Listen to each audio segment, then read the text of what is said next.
naisipan ko po nung nanghingi po ako, naisipan ko po na magtinda kasi ang dami na natutuwa sa akin nung nagtitinda ako. Sinabi ko ng mga kilala ko na okay daw po yun, magsipag lang daw po, kunting tiyaga ay para daw po makaon sa mahirap na buhay.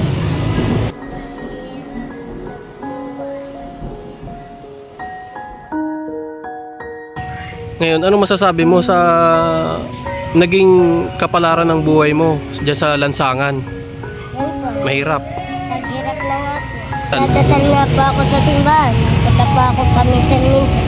Minsan din po, nag-simba ako, tuwing linggo.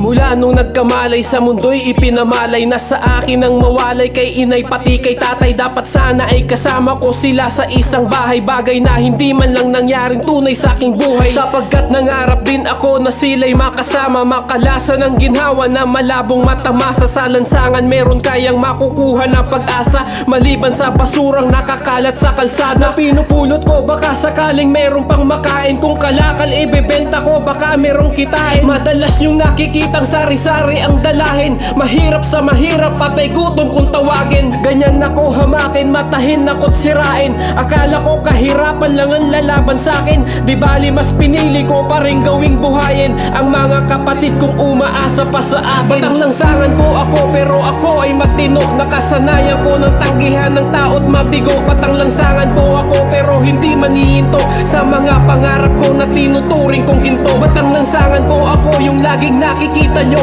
sa kalsadang di mabilang ang kwento kong binuo. Batang langsangan po ako pero di ako hihinto na mangarap kasi yun lang ang libre na pwede kong ginto. Pasalamat ko po sa Panginoon na binuhay po ako ng bata ko kasi po nagkasakit kasi.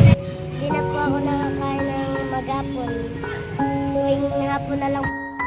Naranasan kong kumain isang araw isang beses, swerte na ako kung makakain ng 2 beses. Patawad kung ilang beses kitang nalimusan, napakahirap tawag ka ng tawag di kalingunan. Di ka basta-basta papansinin lahat ng mga tao, pakalakalabit sa kanilang damit na bago. Lalapitan mo kasi tingin mo kaya kang bigyan, kahit na duming-dumi silang ikaw ay pagtingnan. Umiiwas yung iba akin lang naman binate, wala na ngang iniabot, ang dami pang sinabi. Lahat yun ay aking nilunok kaysa balutin ng lungkot, para kang sinusuntok, masakit hindi na bale. Ano bang malay ko, ako'y musmos kung kilalanin, nakasanayang manglimos, sarili ay buhayin. Dapat ay paglalaro lang sana aking atupagin, kaso pati anak ng kapatid ko'y bubuhayin. Pero salamat Ama namin, sa dami ng pasanin ay nagagawa mo po pa rin akong laging yakapin. Sa gitna ng lansangan, ulan umaraw lalakarin, patuloy tatahakin ang daang ibinigay mo po sa akin, Ama.